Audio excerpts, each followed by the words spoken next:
cliche after cliche after cliche. Huge thank you to Skillshare for sponsoring this video. Today I'm doing what authors are told never to do, and that is reacting to bad book reviews. Quick disclaimer, I'm making this video out of pure fun, no hate to these reviewers. That being said, let's have a listen, shall we? I don't like it. Fair.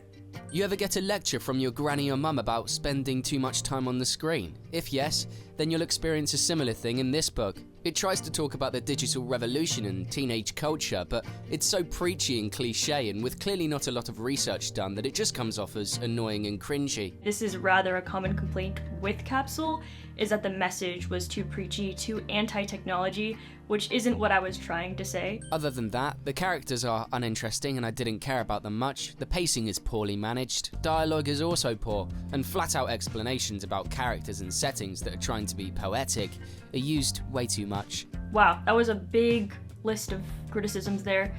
I'm beyond tired of the not like other girls trope. Jackie screams this in the first few chapters. Jackie is also supposed to be judgmental, then again, completely understand how it would annoy some readers because it is in a lot of books. Jay's Honda magically turns into a Toyota about halfway through the book. So at Lost Island Press, we send out advanced reader copies in which it is not fully proofread. So unfortunately, this reader read a version in which the Toyota Honda inconsistency was there, but rest assured that it has been fixed. I had a weird personal issue with the idea of 3,000 students in high school living in a town situated an hour away from any other town. My husband and I talked about this at length and decided it really wasn't reasonable. And he has a degree in city planning, so he knows a few things about cities and populations. I actually interrupted him from work to ask him about this. That's how much I was bothered by it. To be fair, I didn't do much research and I do not have a degree in city planning. I normally wouldn't read the copyright page, and had my Kindle not made this choice for me, I never would have found the worst typo of all time. The publisher is based out of Santa Jose, California. Santa Jose doesn't exist. Yeah, I did make that very, very ridiculous error. I lived at the time in Santa Rosa. My publishing house was legally based in San Jose. My brain was probably half there. I just merged them both together. Anyway, 2 stars. Okay writing with moments of head-scratching confusion, and an ending that both creeped me out and confused me.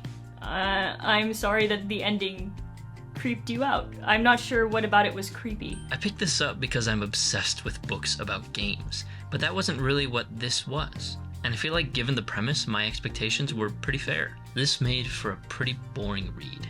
This review brings up a fairly common complaint with Capsule, and that's that it wasn't as thriller as they would have liked it to be. And since then, I have really worked on making my books more intense and making the external conflicts more challenging, not focusing just on the tension between characters. Benjamin Percy's class on Skillshare has been a great resource for this. He breaks suspenseful writing down into a science, and he shares techniques like temporary blindness and reversals. Whenever I'm trying to improve a skill like writing, I prefer honing in on one area at a time. I really appreciate Skillshare for offering these highly focused classes that align well with my learning style. For example, I also struggle with writing descriptions, especially for locations, and there's a class on that too, which I'm really excited to take next. Skillshare also offers classes on plotting, reading more, improving your vocabulary, and general productivity, just to name a few. If you're looking to take your career or hobbies to the next level, then I highly recommend joining Skillshare, the largest online community for creatives. The first 500 people to use my link in the description will receive a 1-month free trial. Somehow this was worse, that Capsule. Somehow, cliche after cliche after cliche, with horrible prose, a plot that makes no sense, flat characters, and still somehow written with ego. Huge props, honestly, for giving me 2 chances. I appreciate that. Getting to watch the trio figure out how to get to different locations and find the different capsules was a lot of fun. And then it felt like everything changed. The most drastic change being Peter and Kat. Suddenly, I really disliked them. Suddenly, they started treating Jackie like shit. They left a really bad taste in my mouth. This makes sense, honestly. It was more lighthearted in the first half, and then things started getting a bit more dark and intense. As for Peter and Kat, some readers might feel that there was redemption after that, while others might feel that there wasn't.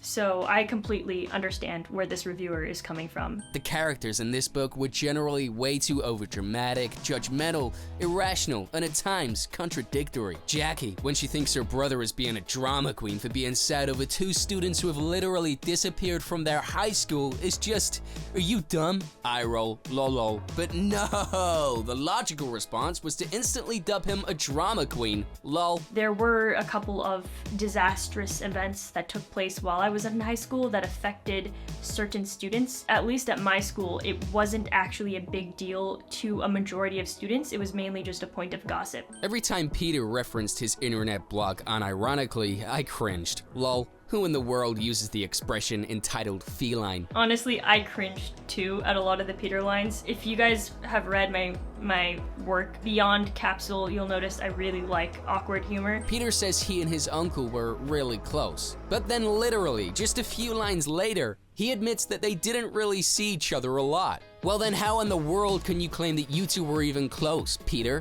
How does that work? Look, I get that he formed a close bond with his uncle due to his uncle being the only one who actually talked to him about stuff that mattered. And it actually does make sense that he'd be close to his uncle when you hear how their conversations are. But then how in the world could such a close relationship develop if y'all didn't see each other that much? Okay, I will admit I'm a little bit confused about the train of thought here. What do you guys think? Can you be close to someone if you hardly see them, but you have a few really good conversations with them? It baffles me that some people on here say that they relate to the characters in this book, because these characters are some of the most illogical and unlikable ones I've ever read. If anyone I knew acted like these characters did, I would have pegged them for red flags or as psychopaths. Lol. I will admit they are very unlikable characters. One of the main things I wanted to explore going into this novel was how unlikable can I make these characters, and is it possible that readers can actually like them by the end? Some people did not like them by the end, and some people really did love these characters, and the characters grew on them and they were able to relate to them. Personally, I relate a lot to these characters. Jackie is very much based on an older version of myself. Peter and Kat have gone through experiences that I have personally experienced. Does that make me a red flag and a psychopath? I don't know, you guys can be the judge of that. I will leave that one up to you. Lol.